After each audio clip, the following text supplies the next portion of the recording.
a nonprofit that was founded by Trey Anastasio of the band Phish as a way to give back to those in recovery. He had gotten to a point where he's been in long-term recovery, been able to give back, on an individual, personal level, but he felt like there was more he could do.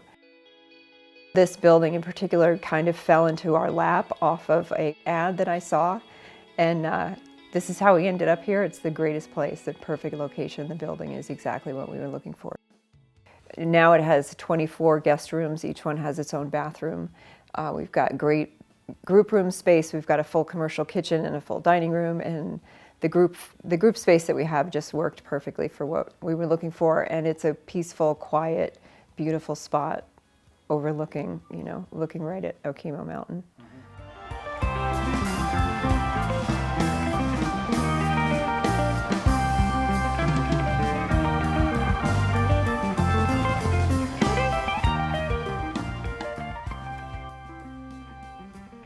We started, last year was our first one. We did our second annual Divided Sky Fund Run.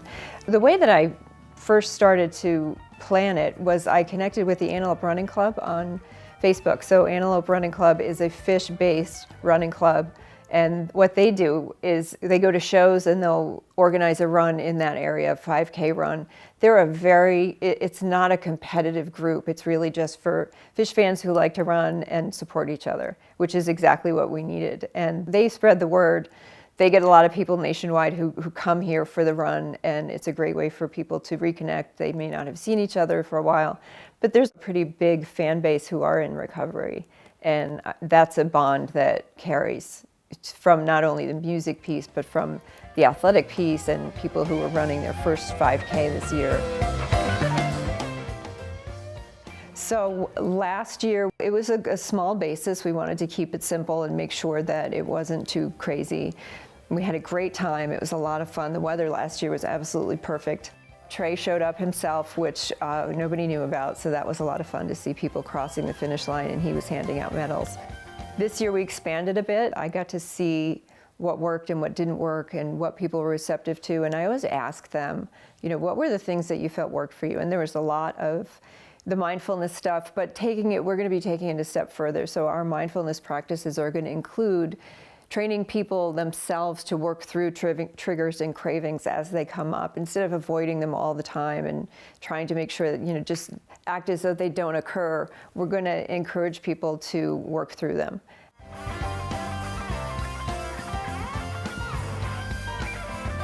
We share the funds. We share them with the Turning Point Centers of Springfield and Rutland.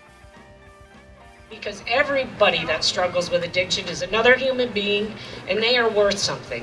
And, recovery is just fantastic. And we get to show up for people every day that are looking for recovery or struggling and not really sure. They want to know what the message is of hope, and we get to share a message of hope today based on our journey. I'm a person in long-term recovery. I have, like Tracy, and not to one-up you, Tracy, I got to celebrate an anniversary on Wednesday, 15 years clean and sober. I didn't think I could put 2 seconds. You're worth it. I'm worth it. And recovery is absolutely the answer, as my director likes to say. Amen. The Turning Points are a huge asset to the community, to the recovery community. And I've connected with both of them. I know that our people will be connecting with them when they're done here, and they will be referring people to us as well.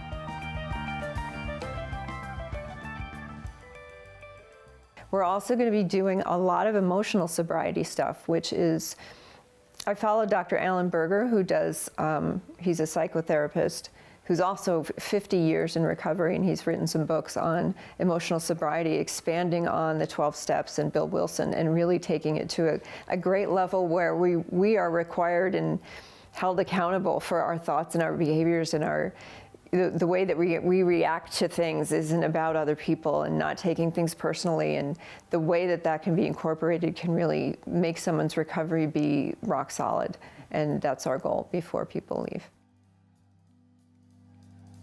So resiliency is what you build up, right? You guys resilient? Yeah, you are. Okay, so you build it up by doing challenging things sometimes, by taking care of yourself, by realizing that you're strong, by stepping forward when you sometimes don't want to, and getting a lot of support, and realizing that you are resilient and you do bounce back. We do bounce back.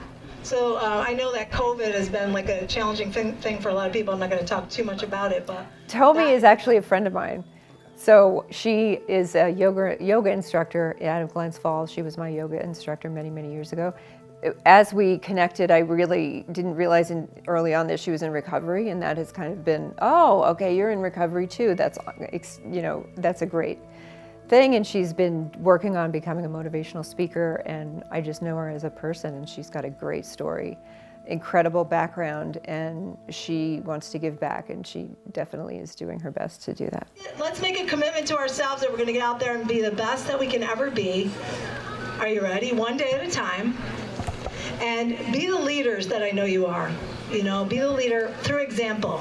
You don't have to become president of blah, blah, blah. You just need to lead through your powerful life that you're going to do every single day. Just doing your best. All right?